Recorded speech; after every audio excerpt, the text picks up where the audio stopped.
എല്ലാ ദിവസവും രാവിലെ സങ്കീർത്തനങ്ങൾ കേൾക്കുന്നതിനായും മറ്റുള്ളവരിലേക്ക് എത്തിക്കുന്നതിനായും ഈ ചാനൽ സബ്സ്ക്രൈബ് ചെയ്യുക. സങ്കീർത്തനങ്ങൾ അധ്യായം 45.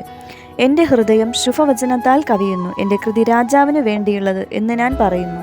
എൻ്റെ നാവ് സമർത്ഥനായ ലേഖകൻ്റെ എഴുത്തുകോലാകുന്നു. നീ മനുഷ്യപുത്രന്മാരിൽ അതിസുന്ദരൻ, ലാവണ്യം നിന്റെ അധരങ്ങളിന്മേൽ പകർന്നിരിക്കുന്നു. അതുകൊണ്ട് ദൈവം നിന്നെ എന്നേക്കും അനുഗ്രഹിച്ചിരിക്കുന്നു.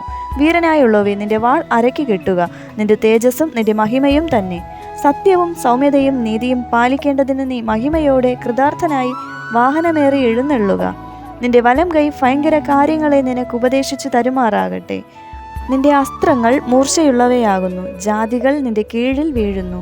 രാജാവിൻ്റെ ശത്രുക്കളുടെ നെഞ്ചത്ത് അവ തറയ്ക്കുന്നു. ദൈവമേ, നിന്റെ സിംഹാസനം എന്നും എന്നേക്കുമുള്ളതാകുന്നു. നിന്റെ രാജത്വത്തിൻ്റെ ചെങ്കോൽ നീതിയുള്ള ചെങ്കോലാകുന്നു.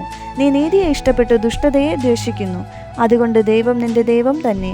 നിന്റെ കൂട്ടുകാരിൽ പരമായി നിന്നെ ആനന്ദ തൈലം കൊണ്ട് അഭിഷേകം ചെയ്തിരിക്കുന്നു. നിന്റെ വസ്ത്രമെല്ലാം മൂറും ചന്ദനവും ലവംഗവും കൊണ്ട് സുഗന്ധമായിരിക്കുന്നു. ദന്തമന്ദിരങ്ങളിൽ നിന്ന് കമ്പിനാദം നിന്നെ സന്തോഷിപ്പിക്കുന്നു. നിന്റെ സ്ത്രീരത്നങ്ങളുടെ കൂട്ടത്തിൽ രാജകുമാരികളുണ്ട്.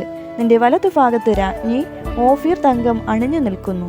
അല്ലയോ കുമാരി, കേൾക്ക, നോക്കുക, ചെവി ചായിക്ക. സ്വജനത്തെയും നിന്റെ പിതൃഭവനത്തെയും മറക്ക. അപ്പോൾ രാജാവ് നിന്റെ സൗന്ദര്യത്തെ ആഗ്രഹിക്കും.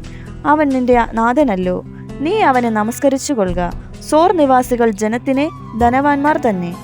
കാഴ്ചവെച്ച് നിന്റെ മുഖപ്രസാദം തേടും. അന്തപുരത്തിലെ രാജകുമാരി ശോഭാപരിപൂർണയാകുന്നു. അവളുടെ വസ്ത്രം പൊൻകസവ് കൊണ്ടുള്ളത്. അവളെ ചിത്രതയ്യലുള്ള വസ്ത്രം ധരിപ്പിച്ച് രാജസന്നിധിയിൽ കൊണ്ടുവരും. അവളുടെ തോഴിമാരായി കൂടെ നടക്കുന്ന കന്യകമാരെയും നിന്റെ അടുക്കൽ കൊണ്ടുവരും. സന്തോഷത്തോടും ഉല്ലാസത്തോടും കൂടെ അവരെ കൊണ്ടുവരും.